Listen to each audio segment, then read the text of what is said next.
Ботуухан хатан. Миний биеэр хандгай тутгийн чирнээ хүний охин болж төрсөн. 20 тумтын ханд өндгөн сүгээр очиж ханлан, эд залуу наснаас эхлэн эдэр насан хүртэл морь төмтийг эмхлэх үйлэнд хамсан, цэрэглэж, цэгцэлж, эрдэм чадлыг минь хан хань минь тэгшитгэж сургасан. Алд биеийн минь хүчийг бишрэн, тэнгэрийн ээлийг нь тэтгэн, хос эдэтний хүчээр хоёр хүмүүний сэтгэлээр нутаг усаа захирч, эзэн эрхээ эдэлж, инхийг эрэлхийлж, өөрийг эрчимнүүлж, тайгаа шүншиглэж, тайван байхыг хичээж байсан. Гэвч тайчууд нь хороолон байлдаж, ханьман насан эцэс болсноос хойш би 20 төмтийн хам болж өргөмжлөгдсөн. Ногоон хөвөн байвч ард түмэн түүнийг итэр балчир хэмээн үгийг нь сонссон. Эмхээ үл олно. Эрх мэдэл булаацалдаж, эвлэлдэж эс чадна. Иймээс би биеэр засаглаж, хатан заяат хам болж 20 төмтэй нойлж байсан. Зөрчид нутгийн самуунтай хангийн суудал булаацалдсан, төвлөх нэгдэх сэтгэлдээ төрийн үйлээс хол байх гэж 20 төмт хичээнгүйлж, ой тайгдаал эзэн сууж, амгалан байвал тал нутагдах тэмцлийг ирээс хамаарна. Гэвч тайгыг минь хэрчгээр тал нутгаас тайчууд болоод мэрэгдэнд хаяахан хил нэвчин ирнэ. Тэр бүхнийг бид буцаах санаагаар тэмцэлдэн дайтаж, тайг модоо хамгаалж, тарих үйлээ чармааж ирсэн түүхтэй. Ийм ч нэгэн учгийн дур тал нутгийн эзэн хаантай бид нэгэн гарагт тэрсэлтгэн харцаагүй. Хүчит зэвсэг урлах гэж хангаа нутгийн модыг эдэр залуу химээж, тайг нутгийн минь модыг тэнхээт хүчит гээд тал нутгийн дайчид дахиж шүтсэн моддыг минь тайран улангасан товтлсон. Энэ л учигт хилэгнэн урт насалсан мод нь удаан жаргалын ээлтэй, баг залуу мод нь бие гүйцэж их болох чадамжгүй. Ийм хатал цөөн хідэн ихтэй моддыг тасдахад гаргалын шүтэн болсон, тэнгэрийн тахилга болсон, тэнхээт моддоо өмөрч талын батадтай үзэлдсэн. Өргөмөл дүүг нь хороосноо өрөөж би мэдэмгүй. Уулын эзэн сахиусны удган модыг хэрчиж, дайны зэвсэг хийсэн хүйтэн нэгнийг нь хороосон.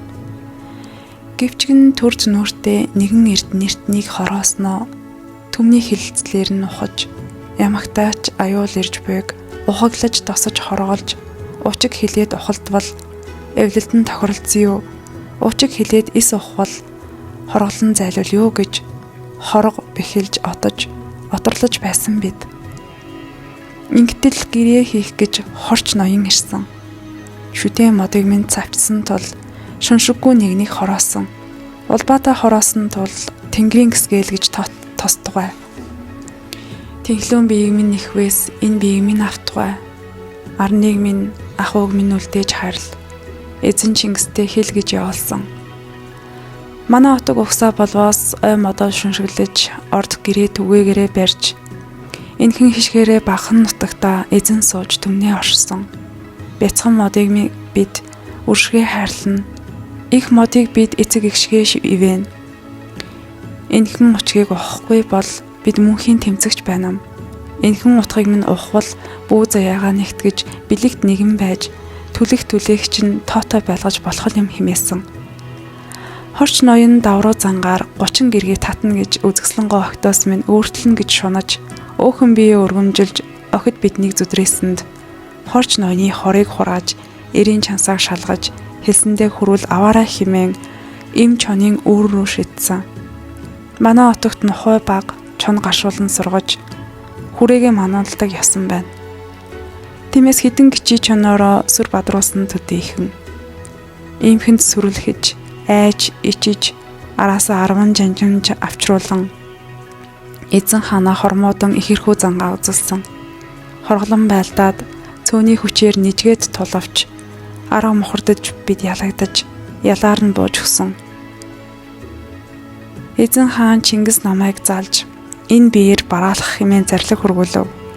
Охин жанжин биеэр хоргодон хүссэн хорчийг хідэн зэрэгтэй нь авч очин хэлэх үгээ айлгүй хэлж, хэлхий ясаа түнд барив. Хилэн ихэдсэн тэрбээр Хэл хүгийг минь тодлон сонсож, уужиг явдлыг тайлан ухаж, уур хилэн аяарсан. Гэвч үсний амийг сэргээж чадамгүй тул энхэн отог маань түүний дор бөхөрсөн. Идэр хатан намайг ядарж анжинд өгөөд сүр хүчийг минь дарахыг оролцсон. Үгийг минь би бүрэн ухахгүй, уурыг минь арвинтай бадраахад би бэр тэрэн хутууга бихийг химээгчийг өврөөс нь шааж хороё гэж сэтгсэн. Гэвч хороовол ард олныг минь хүйс тэмтэрч хүүдийг зоож мэднэ. Урд нэгэнтээ татар түмнийг хороож хүйс тэмтэрсэн юм чинь 20 биднийг цүүнд үлбэл үлдэх хоч минь юусан бэлээ. Ингиж сэтгэн хутууга бихэд үгээ би тулгаж үйлээ би тотолж эзэн хаандаа өөрөөр хэлж им надаас татгалз гэж ятгсан. Авир ихтэй гээд аас нутаг асар гэрлүү минь буцаа. Үгүй бол зажлах завжиг чинь залгих хоолойч нь ярьж үзье хэмэв.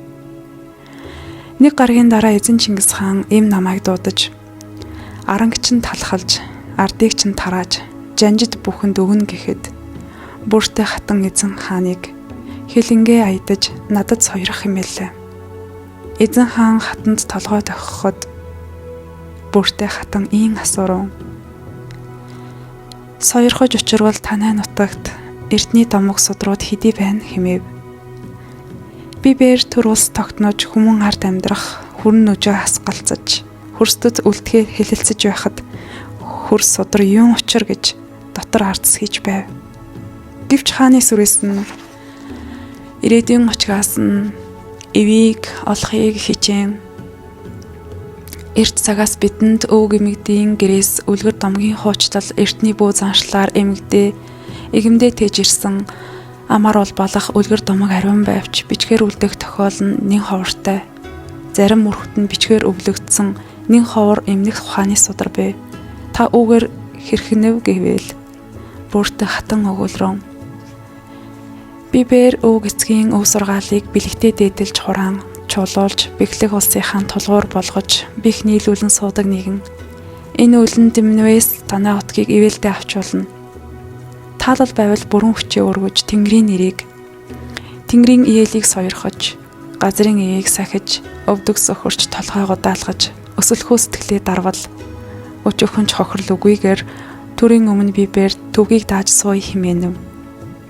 Батахан миний би хатын нүмер нүүлэг гэдэг жанжны нүмер нүүлгөөс сүр ихт илүүтэй их хувь, илүүтэй их заяа босуух хэмээн энэ зарлаг дор сөхөрсөн. Энэ цагаас хойш бүртээ хатны бие хамгаалагч нь олж 20 төмтэй дагуулan аж төрсөн.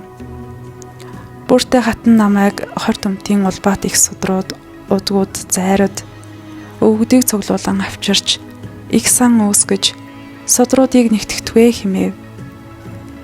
Эндих модон дом, им тан, элдв бүхнийг Иесүү гүн хатан сонирхон байна. Эрт цагаасаа бид ангаах эрдмийг хайрын дэд учиг гэж үзэж аливаа зүйлийн өсгөх болоод ангаахыг эрхэмдээ хөглөх энэ судрууд бидэнд тарвинтай. Тийм ч учраас домчин ариун судруудыг өсгөх үржүүлэх ухааныг хамгүй ихээр төрд хуулан аваачиж хуучин эрдний бичгийг нь шинэ эрдний бичигт нь хөрвүүлж гисэн. Ийм учраас эзэн хаан 20 төмтөр оролдохоо болсон. Бид мод огтолж каолем буюу хулан хатанд өгнө. Бид мод огтлохыг ёр гэж үздэг. Их яс үйлдэж байж мод огтлдог тул тайчуудад бэрхтээ байсан. Тайчууд бол харсан бүхнээ огтлдог хачин авиртан. Харин бид бол насаа өнгөрөөсөн үржих чадваргүй модыг л огтлоно гэхээс ит сайхан ургаж байгаа модыг огтлохыг ер хүсэмгүй. Мод тарихын зовлонг, мод ургахын учгийг мэдих учраас нэгэн дор ариун модыг ер огтломгүй. Үржих чадамжаар нь бүсчилж нэгэн газрыг талхлах бус чадалт моддыг үлдээж дэрэгдэх моддыг нь огтолж сэрэгжүүлэх хэмээр огтолж өргөдөг байсан. Энэ жагаас болж тайчуудтай тэрсэлсэн. Бүртээ хатанд хэлж хэрв зээ модыг аримтай огтолбол уулын хараал болж ургамал амтны өнгө гандаж тахал ерөөс салдаггүйг өчөж арвинтай мод огтолсон жилүүдэд гарсан тахлын тог бидэнд байсан тэмдэглэлээс харуулж эзэн дээдсээр болгоолгож их нутаг моддоо хамгаалж тэмцэж байсан төвхтэй. Гэвч ойр ойрхон болох дайнд ойр ойрхон баригдах орд сууцад ариун модод хэрэгтэй. Энэ бүхнийг даахад бидний тарьсан мод насанд хүрэхээс өмнө нөмрлөх болоод хөвшин модттой хамт хорогдсоор хэсэг бусагхан газар ас хязгаартал багахан мод үлдсэн тул ахиж мод огтлуулахгүй гэж төртөө тэрсэлсэн. Энэ үед нь бүртээ хатан өөдөлж харин миний бие өвөөдөө хааны 8 хатантай тэрсэлсэн цаг. Сац барин л гин, ордон барин л гин, хий дэмий өндөрлсөн дээвэр, шавар сац, гоёл чимэглэл, сийлбэр хээ гэд сүр жавхлант, урд чадвар, ганган хэнцэр балгас байшин гихтэн солиор гэж хэрэлдэж байгаад хоолоогоо огтлуулж өгсөн. Ийм л домогтой хатан. Төрийн дайн дажин түүний хэрэгцээний ар нөөц моддыг бэлдээгүй улмаас миний бие захирагч судлаасаа татгалзаж хоолоогоо хэрчүүлж хээр хөсөр хаягдсан. Зүй ёсоор оршуулгадаагүй тул хэрэгсүүр онгон гэж байхгүй. Хээрийн шуудын зоог болж хэлхээ ясмын үгэрсэн. Ботоохон модгон хөвсгөлд яагаад дан хар мод ургадаг вэ? Ботоохон хатан. Хөрсөнд нь жон шихтэй. Жонш хүмүүний амтлах мэдрүүхийд гашуун амтагддаггүй хэрн аргун амттай. Хөвсгөл далайн усыг арвин уувч цангаа юр гардаггүй. Тиймээс бид усыг нь нэрж уудаг. Цэнгэг устай боловч амны цангаа гаргадаггүй тул зөөллөх арга нь нэрх юм. Хөвсгөл далайн ус жон шихтэй учир цэнгэг. Жонш нь ус цэвшүүлэх үүрэгтэй. Гэвч хит их агуулгатай хатуут бол балчир хүүхдийн өсөлтийг удаашруулдаг, намхан болгодог. Иймээс хөвсгөл далайг тойрон нутгалдаг ардууд нь нам нуруутай байдаг. Жонш их агуулдаг усанд муу биет үрждэггүй, замаг тогтдоггүй. Жонш нь хүмүүний биед өсгөөс үйлчилбэл давжаа жижиг ястай, царай цайвар өнгөтэй болж арсны өвчин аривантай тусдаг. Энэ нутагт ийм өвчин дэлгэрэх хандлагатай тул заавал цайны хандууж нэрсэн аршаан хэрэгэлдэг. Хэрв эм тан уух аршаан бэлдвэл усаа нэрж бэлтгэдэг. Хөвсгөл далайн усаар шууд тан барьвал тангийн үйлчилгээ ондоошх шинжтэй болдог. Ботоохон удгун жонш усанд байхаараа задрах уу? Ботоохон хатан. Хөвсгөл далай тэр чихтэй жоншин суурьтай. Усан дотроо жоншны агуулгад чулуулагтай. Тийм учраас ус нь тув тунгалаг цэв цэнгэг. Ямар ч бохиргүй цэнгэг авч хатуулаг ихтэй. Тийм учраас хар модноос өөр төрлийн мод ургахад бэрхтээ. Хатуулагт тэсвэртэй учраас хар мод удаан ургаж бүх оршдог. Гэтэл хар модыг тэрэг хийх, ордон барих, шидэгч хийх гэж арвинтай огтлоод тэнцвэрийг алдуулсанд бидний дургүй хүрсэн. Хэрэг зовлон туулж хар модыг тарина гэж санана. Хэдий ургадагч гэлээ хүмүүний наснаас удаанаар ургана. Маш удаан ургадаг. Ботоохон удган маш шигүү ургасан байсан. Ботоохон хатан. Бид нэг мод огтлбол 5 мод тарьдаг байсан юм. Огтлсон модныхон эргэн тойронд тарсаар байгаад бүдүүн модыг тойрох жижиг 5 мод ургаж үлдсэн. Бид огтлсон модныхоо суурийг бид ил хаягахгүйгээр хажууд нь мөчөр гişүүг тойруулан тарьж тэндээс нэг нь азар ургавал ургана. Урахгүй ч үндс нь үжрээд үгүй болно. Хөгшрөөд муудсан модоо бид ялгаж ангилан түүлж түмэндээ тараах жагаа дагаж ирсэн. Одоо тэр цэвэрлэгийг хийхэ болжээ. Үжирсэн үндстэйг нь ашиглаж шинийг нь тарина. Модыг шигүү тарих нь морьт зэрэг орж ирэхгүй байх тустай байдаг байсан. Харь хүмүүн амтан дураар сэлгүүцээд байдаггүй. Тиймээс бид шивүү модыг эрхэмлдэг байсан. Манай нутаг бол хар мод хамагтай илүү ургадаг ойтой. Байгаль нуур хүртэл тэр ой үргэлжлэнэ. Байгаль нуур дөхөөд ирэхэд зөөлөн хөрстэй тул олон төрлийн мод ургана. Бид мод амтай, модон сахиустай. Тийм учраас модоо дээдлэн аж төрнө. Мод тарьж байгаа хүмүүнд үйлийн үр байдаггүй юм. Ямар ч өнгөрсний үйлийн үрийг арвин мод тарьснараа үгүй хийж болно. Гагцгүй тэр мод нь ургах хүчтэй. Ботоохон удгун туулын шугууд бид бургас тарьсан 40% ургасан. Ботоохон хатан арвин ургасан байна. Газартаа дасах нь модонд тийм амар бишээ. Тиймээс холоос авчирсан 10 модны нэг нь л ургадаг юм. Ямар ч мод хайр халамж тутгаараа өхнө. Ботоохон удгүн энэ намар сэлгэхөө ботуухан хатан хэрэггүй өнжүүлнэ. Учир нь гол шүүс нь байгаа бол дараа жил ургаж магад хавартаа сэлгээд байсан нь дээр. Модонд хинз гэж байдаг. Тиймээс байнга чийг өгөөд голыг нь хатаахгүй байвал хинз ургалтууд яана. Ботоохон удгүн модыг бөөлж хэмээр тэтгэж болох уу? Ботуухан хатан одоо өвлжхийн өмнө амийг нь хамгаалж бөөлөх учиртай. Учир нь өвлийн хатирт гол нь хөлдөөд дараа жил ургахгүй болох хурамлууд бий. Тийм учраас тогоонд ургасан харь биетэн элдэв шарилжийн үндсийг тасалж аваад амийг нь хамгаалж бөөлөөд өвлжүүлэх учиртай. Моддыг ичмээр хүрээлээд орхино. Чадамжтай бол 1 бөөлөөнөөр, чадамжгүй бол 3-5 бөөлөөнөөр хамгаална. Мөн тэр газарт их цас буулгахыг хичээнэ. Тэгвэл голдоо ортол хөлдөхгүй. Гол үндэс нь өвчөхвөл мод ургахгүй тул цасаар манана. Ингэсэн байхад хавар сайтар ургана. Мөн 1-2 настай балчир модны шарлсан навчийг зулгаагаад хормоонд нь дэвсэж өгнө. Учир нь шарлсан навч руу хүртэл мөчрөөс тэжээл очдог. Түүнийг ногооруулах гэж хичээдэг.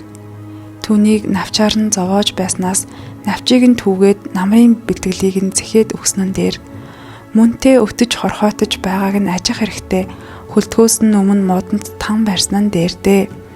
Тамхи эсвэл луулын төрлийн өмхий шарилжийг борт цаашиг чанаад модоо шавьчихад хортон өвхнө. Ботоохон удгүн ургамлын харшлыг яаж эмчлэх вэ? Ботоохон хатан шороо махбодын эмзэгшил гэж үзээд өдөр бүр 30 хором хар шороо үнэртээд байхад хүмүүний дархлаас сэргэнэ. Ялангуяа цэцэгсээс холбоотой харшлыг тэгж дардаг. Тиймээс луйл ургасан шороо бол сайн. Зүгээр хар шороо байсан ч болно. Шорооны чийг нь алдраад ирэхээр өнөргөө болчихдог. Нэг хэсэг шороог хадгалаад түүнээсээ нэг атгыг аваад үнэртээд байна. Өвчин жилд багассаар эдгэрдэг. Чигийн улаан хорхоо чанаж ууж болно. Хорхоогоо шороон дотроо тижээчгэнэ. Ботоохон удгүн бид их цас оруулах үйлийг хийх үү? Ботоохон хатан цас дуудаж чаддаг отог манайхаас өөр байдаггүй. Ялангуяа хонгорлуулан болгох үйл дээр манай отгоос гарвалтай удгад зайраад энэ үйлийг хийж чадна. Бороог өөрийн хэмээг алдаж хийдэг бол цас дуудахад бид улам хүчтэй болдог. Аянгат та суу хурай ээжийн талаар ярьж өгөөч. Ботоохон хатан бид суу хурай ээжийн шууд угсааны удгад бидний хүсгэл далайд хийх гэж байгаа цагаан овоо бол суу хурай ээжийн онгон сэнти юм. Аянгат ямар учраас суу хурай ээжийг дахиж үтдэг вэ? Ботоохон хатан ямар учраас Есүсийг шүтдэг юм бэ? Тэрнтэй адилхан бид суу хурай ээжийг шүтнэ. Бид бөөштлөгтэй нэг онгодыг шүтэн биширч бүгд түүний угсаа бишгэрн түүний айлдварыг дахиж ирсэн төвхтэй. Энэгүрээ бусад отгоос ялгаатай. Есүс олон үлгэрүүдийг айлтган өгч олны тархийг цэгцэлсэн. Биеийг төрүүлээгүй ухааныг төрүүлсэн учраас Есүс бол эцэг. Түүн лугай адил бидний хүсэл зориг амьдрах ухааныг айлтгаж өгүүлж өгсөн айлдвар дуудлагатай учраас суу хурай ээжийг биширч шүтдэг. Ботоохон удгүн суу хурай ээж ямар үйлийг даадаг вэ? Ботоохон хатан суу ухааныг, өвлөх ухааныг энэ цаг эртний зоригдох соёлыг хариуцаж байдаг соёлын тэнгэр. Хүмүүнтэйгээ яаж харилцаж байх ёстой юм бэ? Хүмүүнээ яаж дээдэлж байх учиртай юм бэ? Хүмүүнээ яаж тэтгэж байх учиртай юм бэ? Хамтын хариуцлага гэж юу байдаг юм бэ? Хамтдаа амьдрах гэж юу юм бэ гэдгийг ухуулж байдаг тэнгэр. Бид гагц хүмүүн чанарын тэнгэрээр нь биширч дээдэлдэг юм. Учир нь бид хүмүүн заяандаа төрсөн. Бусад тэнгэрүүд заяаг тэгшлэг авч бид хүмүүн заяандаа эзэн байх ёстой гэж үздэг. Ботохон удгүн. Энэ тэнгэрт өргөх сүгээ хааш нь өргөх вэ? Ботохон хатан. Чанх дээшээ сүг өргөнө. Тэнгэрийн заадас байгаа газарт.